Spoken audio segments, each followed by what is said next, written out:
Habis tu mak masalah apa? Mak masalah apa? Dahlah dia orang berbisik-bisik kat telinga saya. Siapa bisik-bisik? Gaduh-gaduh, tak tahu siapa. Pinjam 100 gitu? Macam lah, macam tak boleh tidur. Disakatnya saya sampai pagi. Oh, bisik pinjam 100, Dia pinjam tak, 100. macam dia ejek-ejek saya. Apa saya buat ikut. Gangguan berapa lama dah? Dah 4 bulan lah. Baru lagi lah. Mak boleh tidur malam tak? Ha? Boleh tidur malam tak? Dah 2-3 malam ni tak boleh. Dikacau saya, tak boleh tidur. Dia cakap-cakap apa? Mengejek-ejek saya lah. So mak stres tak? Stres lah. Stres kan? Lepas tu rasa macam kemurungan. Ni tak tidur mata merah ni. Memang mata merah selalu. Tak tidur malam. Dia kacau. Yelah. Ni kalau pergi ke hospital ni, doktor bagi ubat tidur ni. Bagi ubat tidur, bagi penyakit psikiatrik. Budak-budak ni suruh saya tidur. Kan? Saya tak nak lah. Dia punca. Okay, puncanya apa dia? 4 bulan ni apa benda mak dapat? Nak tanya dulu. Macam saya dengan TikTok tu, saya akan kawan dengan TikTok je lah. TikToker lah. Kawan dengan TikToker. Teruskan. Lepas tu sebelum puasa tu saya rasa dia datang. Dia datang apa? Saya. Dia datang macam mana? Rasa ada macam macam orang lah tidur atas saya. Hantu raya tu mak? Itulah budak-budak ni kata hantu raya. Hantu raya tu. Okay. Lepas tu dah berubat dah dekat sama mak perut sakit tak? Ha? Perut sakit tak perut? Elok je. Perut tak sakit? Itu ya benjol bila benda tu masuk. Kat perut kan? Mak jangan tidur nanti dulu sabar.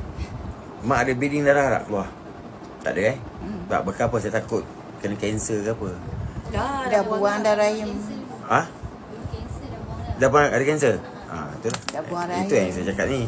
Sebab bila ada hantu rahim dia duduk kat peranakan, takut dia akan pergi ke kanser.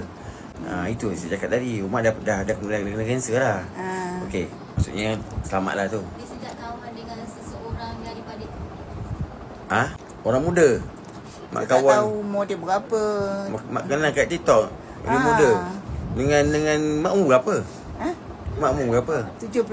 76. Main TikTok. Saya buat puisi. Buat puisi. Saya seorang buat puisi di Nusantara ni. Okey, mak buat puisi. Okey, lepas tu macam mana mak kenal dengan dia kat TikTok ni buat apa? Okey. Dia apa yang sebelum saya buat puisi. Tiba-tiba video dia datang kat saya lah. Saya baru buka profil. Lepas tu saya komen lah dia punya video. Lepas tu dia approach, dia hantar message bagi profil dia. Okey. Saya komen lah lagu dia macam tu. Wah, betul. Saya terus lah buat video. Jadi saya komen dia, saya follow dia follow saya. Kami dalam TikTok macam tu lah. Okey, lepas tu? Macam suka lah, dia suka dalam TikTok tu dia buat lagu-lagu cinta macam tu. Mak terus teringat kat dia begitu. Dia pun tengok apa ni sajak-sajak saya pun dia sukalah macam tu.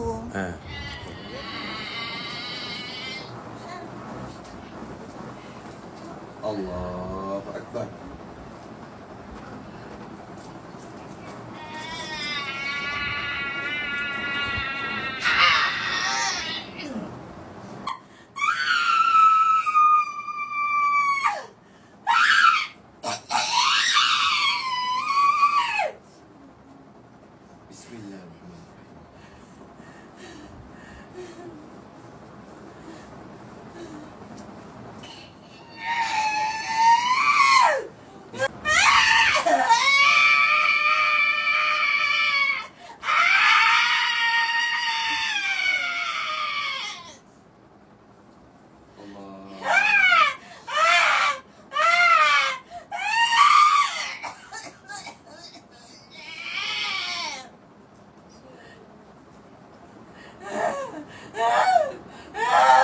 Innallah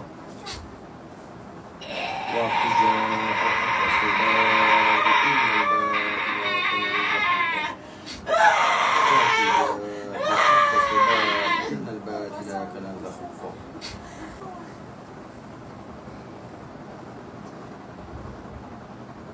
Bismillah.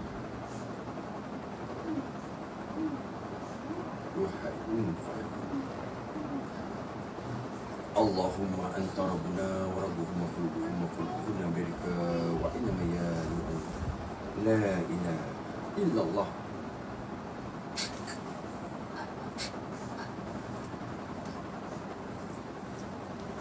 Akibat main TikTok ni, akibat main TikTok bukan saya cakap. Sakit ni cakap anak-anak apa buat mengakui, buat pengakuan bahawa mak dia sakit sebab hantu raya datang. Empak dia tidur dengan dia. Hantu raya ni satu juga, orang luar gemas pun nak layan. Cubalah cik muda-muda pelik. Yang bujang ni ada tak nak. Hantu raya ni dipilih keluarga emas. Buat apa umur 70 tahun? Bukan dia buat apa. Dia dah mati. Waalaikumsalam warahmatullahi wabarakatuh. Dia dah mati dah? Dah bagus. Dia mati. Dah minta maaf lah tu. Biarkan dia. Dia mati ke apa ke, dia minta maaf ke, biarkan. Kadang-kadang dia boleh percaya pun. Jangan layan sangat. Dah. Dia dah mati sudahlah. Mak jangan layan sangat.